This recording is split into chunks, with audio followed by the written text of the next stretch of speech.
So you've probably played around with AI presentation tools like NotebookLM, right? And you see the promise, stunning custom slide decks in just a few minutes. But then the reality can be, well, a little underwhelming. Today, we are going to fix that. I'm going to walk you through the 3 key steps to go from those kind of mediocre results to a presentation you're genuinely excited about. And this quote from Paul J. Lipsky, man, it just hits the nail on the head. NotebookLM can create these absolutely stunning, incredible-looking presentations. But for most of us, we just end up with something that feels, well, sad and mediocre. It's that frustrating gap between what's possible and what we actually get. But hey, we are about to close that gap for good. So how do we fix this? Well, the good news is it's way simpler than you might think. You don't need to be some kind of AI genius. It's really just about dodging a few common mistakes and learning 3 specific tricks. So let's dive into the first one. Okay, first up, NotebookLM's hidden pitfall. And look, our first step here is all about the foundation. I'm not kidding, this is probably the single most important part of the whole process. Because if you mess this up, nothing else matters. No fancy prompt or editing trick is going to save your presentation. It all, and I mean all, starts with your sources. And here's the core of the problem. The reason so many of these AI-generated slide decks end up feeling inaccurate or just super generic, it comes from the sources. You've heard the saying, right? Garbage in, garbage out. It's as simple as that. The quality of your presentation is a direct reflection of the quality of the stuff you feed the AI.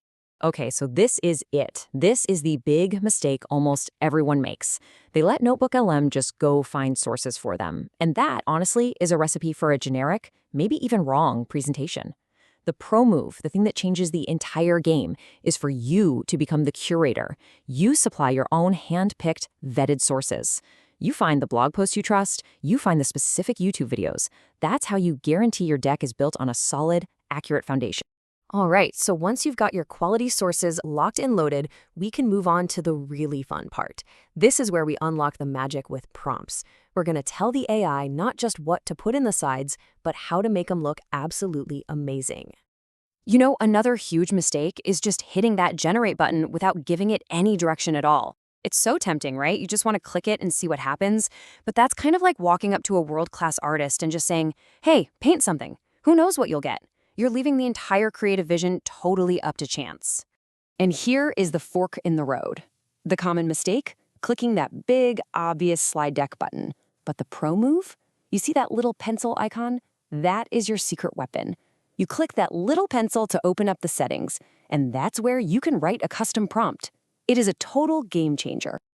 So once you click that pencil, you'll see a few custom settings. You've got Detail Deck, which is great for learning, super comprehensive.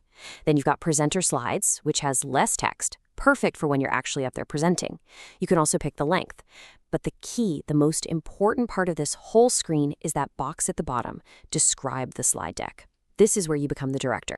And check out this example of a great prompt. Put together a slide deck for a presentation I'm calling Woodworking 101, Your Crafting Odyssey, in sort of this anime style with a lot of anime-style illustrations.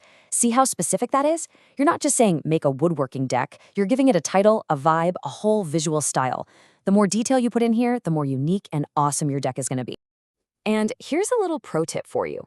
If you're kind of stuck and don't know what to write in that prompt box, use another AI to help you. Seriously, just hop over to a tool like Gemini and ask it to help you write a more refined and detailed prompt. It works like a charm. And I mean, just look at the difference. On one side, you have the result with no prompt, totally generic, standard issue stuff. On the other side, with that custom prompt, a fun, unique deck in the exact style we asked for. That 1 minute you spend writing a good prompt, it pays off big time. Okay, so you've done everything right. You've got your sources, you wrote a killer prompt, and you have this beautiful slide deck. But then you see it, a tiny typo. Or maybe you want to change a picture. And this leads us to the single most frustrating thing about NotebookLM. But don't you worry, I've got the essential editing workaround for you. And this quote says it all. This is where NotebookLM really begins to frustrate people, because there is no option to edit slide decks once they're created. And it's true, there's no edit button. Once it's made, it's kind of set in stone inside the tool. But again, there is a way around it. So here's the hack.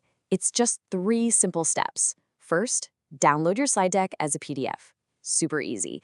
Second, you're going to use Canva's free PDF to PowerPoint converter. Just upload the file. It's a fantastic little tool. And then, step 3, you get to choose where you want to edit, either in Canva itself or in Google Slides. So now you've got 2 editing paths you can take. Option 1 is to just edit it right there in Canva. You can make your changes directly, and if you have a paid account, they even have AI tools like Grab Text that make it super easy. Option 2 is for all you Google Slides fans. Just download the file from Canva as a PowerPoint, and then you can pop it right into Google Slides. Just a little heads up about Google Slides. To edit the images with text, you'll need a tool called Nano Banana, and it's a little bit funky. Instead of editing the text on the image, it actually generates a new image with your changes, and you just kind of place it on top of the old one. It sounds weird, I know, but trust me, it totally works. All right, we've gone through a lot, right? So let's just boil it all down into your 3-step success plan, a simple, repeatable process you can use every single time to get amazing results. That's it. It's just 3 simple steps. That's all that stands between you and a stunning, custom, and most importantly, fully editable slide deck. So let's put it all on a table. Step 1, use vetted sources. That gives you accuracy and quality. Step 2, write custom prompts. That gives you creative control and style. And step 3, use that editing workaround. And boom, you've got full editability. That's it. That's the whole blueprint. So now that you have the blueprint, what are you going to create? You know how to get quality, you know how to get creative control, and you know how to make it all editable. The process is straightforward, the tools are free. The only question left is, what awesome thing are you going to build first?